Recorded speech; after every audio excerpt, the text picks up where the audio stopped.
Show অফের যুগে বাস্তবধর্মী এক কন্টেন্ট ক্রিয়েটার যার ফলোয়ার 6 মিলিয়ন।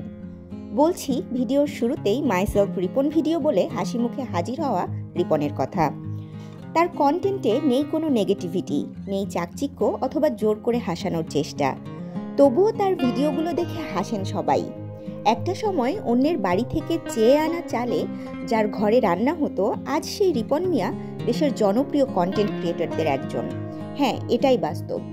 হাই বন্ধুরা, আই এম রিপন ভিডিও বলে কথা শুরু করেন, তারপর ছন্দে ছন্দে বলেন যা মনে আসে তাই। এভাবে সহজ সরলভাবে কন্টেন্ট বানিয়েই লাখো দর্শকের মনে জায়গা করে নিয়েছেন নেত্রকোনার রিপন মিয়া। পেশায় রিপন একজন কাঠমিস্ত্রি। অন্যের বাড়ি বানানো তার কাজ হলেও রিপনের নিজের বাড়িটি ছনের তৈরি। ইদানিং সোশ্যাল মিডিয়ায় আলোচনায় এলেও তিনি প্রথম ভিডিও আপলোড করেন 2016 সালে।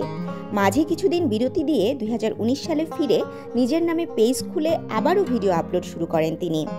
ধীরে ধীরে তার ফলোয়ার বাড়তে থাকে, সেই সাথে বাড়তে থাকে জনপ্রিয়তাও। বর্তমানে তার পেজের ফলোয়ার সংখ্যা 6.5 লাখেরও বেশি। কখনো গোসল করতে করতে, কখনো খেতে বসে, কখনো আবার বইপত্র নিয়ে বসে কন্টেন্ট বানান তিনি।